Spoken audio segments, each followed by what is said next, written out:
तो hello guys, welcome back to my YouTube channel. तो जैसा कि मैंने आपको बोला था कि हम लोग वन शॉट लाएंगे, तो आज वन शॉट मैं आपको पढ़ाने जा रही हूँ यूनिट फर्स्ट का, ठीक है, पार्ट बी का।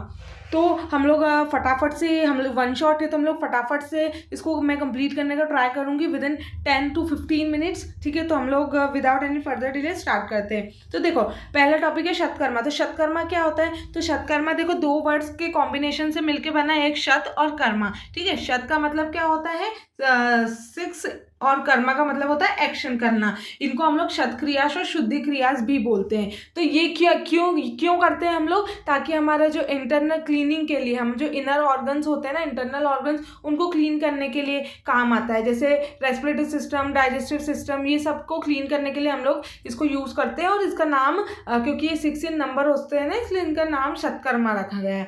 तो शतकर्मा की इसकी 6 प्यूरिफिकेशन प्रोसेस होती है, ठीक है। जो कि ये टाइप्स ऑफ शतकर्मा में ये 6 प्यूरिफिकेशन प्रोसेस लिखी है, जो कि हम लोग नीचे अभी पूरा डिटेल में पढ़ेंगे। जब तक हम लोग इसके पर्पस और सिग्निफिकेंस देखते हैं, तो ये क्या करके रखता है ना, बैलेंस मेंटेन करके रखता है त्रिदोष में। अब त्रिदोष क्या है? वता, पिता एंड कपा। वता मतलब मूवमेंट, पिता मतलब टेम्परेचर, कपा मतलब मेटाबॉलिज्म। तो इसमें ये बैलेंस मेंटेन करके रखता है, ठीक है। और आता है फिर हमारा, और ये क्या करेगा, जितने भी टॉक्सिक सब्सटेंस हमारी बॉडी में होते हैं ना, उसको रिमूव करने का काम करता है, और हमारी प्यूरिफाई करता है हमारी बॉडी को अंदर से, और उसको हेल्दी रखता है। और जितनी भी केमिकल फंक्शनिंग होती है उसको भी इम्प्रूव करता है। फिर अब आता है हमारा कि कपाल। अब हम लोग टाइप्स ऑफ शतकर्मास पढ़ेंगे, यानी 6 प्यूरिफिकेशन प्रोसेस। तो जिसमें पहले है हमारी कपालभाति। तो देखो, कपालभाति का मतलब क्या होता है ना, स्कल। कपालभाति का मतलब है स्कल, और भाति का मतलब होता है शाइनिंग। ये क्या है? एक रैपिड ब्रीदिंग टेक्निक्स होती है, जिसमें हम लोग एक्सहेलेशन करते हैं। उससे हमारा जो एब्डोमिनल मसल है वो कॉन्ट्रैक्ट होता है, और इनहेलेशन ऑकर नेचुरली हो जाता है, ठीक है। तो ये हम लोग 20 टाइम रिपीटेड टाइम्स करते हैं, ठीक है। और ये क्यों की जाती है? ताकि जितनी भी इम्प्योरिटीज हमारे कपाल रीजन में, स्कल में है, वो सारी क्लीन हो जाए, और मतलब हट जाए, और make it shine with purity, ठीक है। इसके क्या क्या बेनिफिट्स होते हैं भाई? कि रेस्पिरेटरी सिस्टम को इम्प्रूव करेगा, एसिडिटी, गैस रिलेटेड प्रॉब्लम को रिमूव करेगा, हेयर लॉस, अस्थमा है तो उसको इम्प्रूव करने का करता है ट्राई, है ना। प्रिकॉशंस इसमें देख लेते तो जो अस्थमा और स्लिप डिस्क पेशेंट को इसको अवॉइड करना चाहिए, उनको अवॉइड करना चाहिए। और ये मेंस्ट्रुएशन में साइकिल अगर चल रही हो तो उसमें नहीं करना चाहिए हमको, ठीक है। फिर आता है हमारा ट्राटका। तो ट्राटका स्टिल गेजिंग प्रोसेस है। ये हमारी आँख के लिए प्रोसेस होती है, जिसमें हम लोग क्या करते हैं, कंटिन्यूसली एक फ्लेम या एक कैंडल या फिर लाइट ऑफ सोर्स को देखते हैं, एक मैनेजेबल डिस्टेंस पर रखकर, और कंटिन्यूसली देखते रहते हैं विदाउट एनी ब्लिंकिंग, और जब तक देखते रहते हैं जब तक कि हमको आंसू नहीं आ जाते, ठीक है। तो ये क्यों करते हैं, इसके क्या बेनिफिट है? तो ये अपनी आई साइट जो होती है ना, उसको इंप्रूव करता है, कंसंट्रेशन पावर बढ़ाता है, हमारे माइंड को काम रखने का काम करता है, ठीक है। अब किस को ये चीज़ें नहीं करनी चाहिए? प्रिकॉशंस क्या है इसके? तो जो इपिलिप्सी बीमारी से, जो डिसीज से सफ़र कर रहे होते हैं, उनको नहीं करना चाहिए, है ना। और किड्स को ही अवॉइड करना चाहिए। फिर अब आता है हमारा नेति। तो नेति क्या है? हमारी एक क्लिनजिंग, नसल क्लिनजिंग प्रोसेस है, जो कि क्या करती है, हमारी नसल कैविटी में से सारी इंप्योरिटीज निकालती है, ठीक है। तो ये 2 तरीके से की जाती है, एक जल नेति, एक सूत्र नेति। जल नेति कौन सी होती है? जिसके हम लोग प्रोसेस अभी पढ़ेंगे। सूत्र नेति वो होती है जिसमें हम लोग थ्रेड पास करते हैं, नोज के अंदर से डालते हैं और माउथ से निकालते हैं, ठीक है। सूत्र नेति होती है। अब जल नेति में हम लोग क्या करते हैं ना, एक पॉट लेते हैं, उसमें नोजल वाला पॉट लेते हैं, उसके अंदर वार्म वाटर रखेंगे और सॉल्ट थोड़ा सा ऐड करेंगे। फिर अपनी जो नोजल है ना, उस जग का, वो हमारी नॉस्ट्रिल में एक डालेंगे, और हमारा जो हेड है वो थोड़ा सा टिल्ट करके हम लोग पानी डालना चालू करेंगे, तो वो दूसरी नॉस्ट्रिल से बाहर आएगा। सेम वाइस वर्सा करना है, दूसरी नॉस्ट्रिल के साथ भी ऐसा ही करना है, ठीक है। इसके क्या बेनिफिट्स हैं? तो जितने भी म्यूकस होगा, इम्प्योरिटीज होगी नसल कैविटी में, वो हटाएगा। कफ और कोल्ड हो जाता है तो वो हटाने का काम करता है, और अगर इसको रोज करो तो माइग्रेन और हेडेक भी हट जाता है। फिर आता है धोती। तो धोती क्या है? ये क्लींजिंग प्रोसेस है, किसका? ये डाइजेस्टिव सिस्टम को क्लीन करने का काम करता है, और इसमें क्या क्या, और ये एलिमिनेटरी कैनाल को भी क्लीन करता है, ठीक है। जिसमें क्या क्या आ जाता है? माउथ, इसोफेगस, स्टोमक, इंटेस्टाइन और रेक्टम। ये लिखना मत भूलना। फिर आता है बेनिफिट्स। तो इसमें क्या होगा? तो जितना भी वेस्ट मटेरियल, अनवांटेड वेस्ट हमारी बॉडी में पड़ा होता है, वो निकालता है। Gas related problem, acidity, indigestion को क्योर करता है, और जो कफ, सॉर थ्रोट हो जाते हैं उसको क्योर करता है। ठीक है। फिर आ जाता है हमारा नॉली। तो नॉली क्या है? नॉली क्या है? हमारी एब्डोमिनल मसल को क्लीन करता है और मसाज करता है और हमारे स्टोमक को क्लीन करता है, और सबसे बड़ी बात स्मॉल इंटेस्टाइन को क्लीन करने का काम करता है। ठीक है, ये बहुत डिफिकल्ट प्रोसेस होता है और ये 3 तरीके से किया जाता है, पश्चिमा नॉली, मध्य नॉली एंड वामा नॉली। ठीक है, इसके क्या बेनिफिट्स होते हैं? तो ये क्या करता है, जितने भी टॉक्सिक मटेरियल होता है डाइजेस्टिव ट्रैक्ट में वो हटाता है ना, हमारी टोन्स करता है और मसाज करता है हमारे एब्डोमिनल एरिया को। ठीक है, और तो यही सब है इसमें। फिर आता है बस्ती। तो बस्ती देखो लार्ज इंटेस्टाइन के लिए होता है, इसको हम लोग क्लीन करने के लिए होता है, इसको हम लोग विद और विदाउट वाटर भी कर सकते हैं। तो इसके क्या बेनिफिट होंगे? तो देखो ये हमारी प्यूरिफाई करेगा लार्ज इंटेस्टाइन को और हेल्प करेगा ज़्यादा से ज़्यादा न्यूट्रिशन एब्जॉर्ब करने में और water from undigested food. Undigested food में से न्यूट्रिशन और वाटर को एब्जॉर्ब करने का ये काम करता है। ठीक है, और इंडाइजेशन रिलेटेड प्रॉब्लम्स को भी हटाता है। फिर आता है हमारा कुछ योगा आसन, हमारा नेक्स्ट टॉपिक आ गया है। तो देखो आसन क्या है? तो आसनास हम किसको बोलते हैं? एक ऐसी पोजीशन जो इसमें कोई बंदा स्टेडी है, कंफर्टेबल है, काम है, क्वाइट है, बोथ फिजिकली एंड मेंटली। तो ये वो होता है आसना। क्या है? एक ऐसी पोजीशन जिसमें वो स्टेडी है, कंफर्टेबल है विथ बोथ फिजिकली और मेंटली, दोनों की स्टेट में। ठीक है, अब देखो सूत्रा जो पतंजलि ने स्थिरम सुखम का मतलब क्या बताया है, इसका क्वेश्चन बन जाता है। स्थिरम सुखम का क्या मतलब है?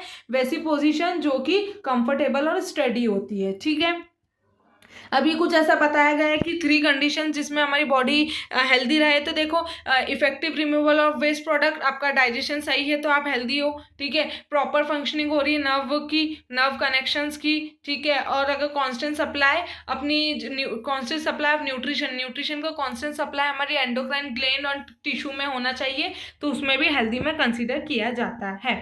अब कुछ देखो कुछ गाइडलाइंस है, मतलब कुछ इंपॉर्टेंट पॉइंट्स है जो कि हम जब योगा कर रहे हो ना तो हमको ध्यान में रखने चाहिए।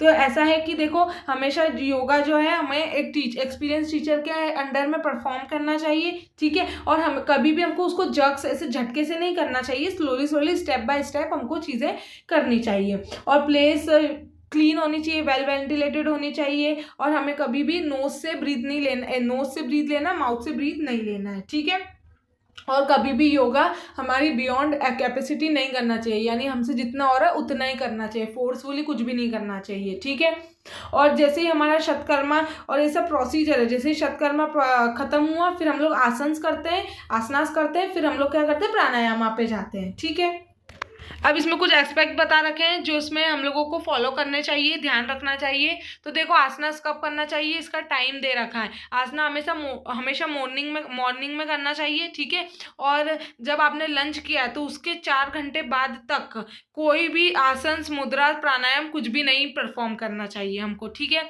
और अगर प्लेस की बारी करें तो मैंने आपको बता दिया क्लीन और वेल वेंटिलेटेड जगह पर करना चाहिए, ओपन एयर में करना चाहिए जिसमें आर्टिफिशियल एयर ना हो। ठीक है, फिर आता है ड्यूरेशन ऑफ आसनास। तो देखो ड्यूरेशन ऑफ आसना पर्सन पे डिपेंड करता है। अगर वो हेल्दी पर्सन है तो उसको 45 मिनट हेल्दी पर्सन मतलब आसनास करना चाहिए, 15 to 20 मिनट्स प्राणायाम करना चाहिए और 30 मिनट्स क्रिया करनी चाहिए। ठीक है, फिर कुछ रिस्ट्रिक्टेड कंडीशन है जिनको आसनास उस कंडीशन में नहीं करना चाहिए। तो अगर आपको कोई मेजर सर्जरी हुई है, कोई इंजरी हुई है ना, तो ये एडवाइजेबल रहता है कि आपको 6 मंथ तक कोई भी आसनास नहीं करना है। ठीक है, और वुमेन्स के लिए देखा जाए तो फर्स्ट 3 मंथ, उनकी प्रेगनेंसी के फर्स्ट 3 मंथ वुमेन्स को ये अवॉइड करना चाहिए। ठीक है, और अगर किसी गर्ल का, किसी भी लेडी का अगर मेंस्ट्रुअल साइकिल चल रहा है तो उनको ये आसनास नहीं करना चाहिए, अवॉइड करना चाहिए उतने टाइम तक। फिर आता है हमारा टाइप्स ऑफ आसनास। तो देखो टाइप्स ऑफ आसनास में सिटिंग है, स्टैंडिंग है, प्रोलाइन और सुपाइन लाइन। तो देखो स्टैंडिंग आसनास में हम लोग से पता है कि खड़े होके जो आसनास करते हैं, है ना, तो कौन कौन से हो जाएंगे, ताड़ासन, त्रिकोणासन, उत्कस्तासन और हनुमंसाना आसन। ठीक है, सिटिंग आसन में वही जिसमें हम लोग प्राणायाम की पोजीशन में ऐसे बैठते हैं, है ना, जैसे गोमुख आसन हो गया, योगा मुद्रा आसन और पद्मासन। ठीक है, प्रोलाइन आसन जो होते हैं ना उसको हम लोग उल्टा लेट कर करते हैं, जिसके इसके एग्जाम्पल्स भी हैं भुजंगासन, धनुरासन और नौकासन। और जो सुपाइन लाइन है वो हम लोग सीधा लेट के करते हैं, जैसे शवासन और चक्रासन, अर्धहलासन। आप यहाँ पे शवासन भी लिख सकते हो। फिर अब कुछ प्राणायाम्स हैं, ठीक है। तो देखो कुछ नया टॉपिक आया हमारा प्राणायाम। तो प्राणायाम क्या है, एक ब्रीदिंग टेक्निक्स होती है जिसमें हम लोग क्या करते हैं, जिसमें क्या क्या 3 स्टेप्स इन्वॉल्व होती है। आपको क्वेश्चन पूछा गया है एग्जाम में, मतलब सैम्पल पेपर में। इनहेलेशन यानी जिसमें इनहेलेशन करते हैं जिसको पुरका बोलते हैं, फिर होल्ड करके रखते हैं ब्रीथ जिसको हम कुंभका बोलते हैं, और एक्सहेलेशन करते हैं जिसमें हम लोग रेचका बोलते हैं, ठीक है। और ये हम हमेशा आसनास करने के बाद करते हैं, और ये क्या करता है हमारी हमारे माइंड को काम करने का भी काम करता है, ठीक है। और एक ब्रीदिंग एक्सरसाइज होती है जैसे आपको सबको पता है। अब कुछ प्राणायाम है जैसे अनुलोम विलोम, सूर्य भेदना, उज्जयी, भरमरी, शीतकरी, शीतली। तो ये सारे प्राणायाम से आपको याद रखने हैं, ठीक है। अब ड्यूरिंग प्राणायाम्स क्या इंस्ट्रक्शन हमको फॉलो करके रखना पड़ता है। तो देखो एक्सटर्नल इन्वायरमेंट, तो देखो इन्वायरमेंट मैंने आपको बताया क्लीन और वेल वेंटिलेटेड होना चाहिए, और जहाँ पर कोई भी नॉइज, इंसेक्ट्स वगैरह ना हो, है ना। बाहर करो तो ज़्यादा बेटर होता है खुले इन्वायरमेंट में।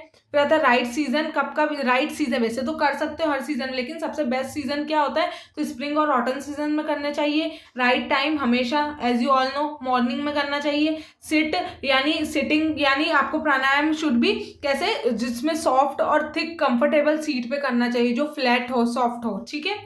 फिर आसनास तो आपको पता ही है। आसनास इसमें एग्जांपल दे दिए, padmasana, vajrasana, sukhasana are considered as the most suitable posture for practice pranayama. ये बहुत सुटेबल पोस्चर्स हैं प्राणायाम के, इसमें बता रखे हैं, ठीक है।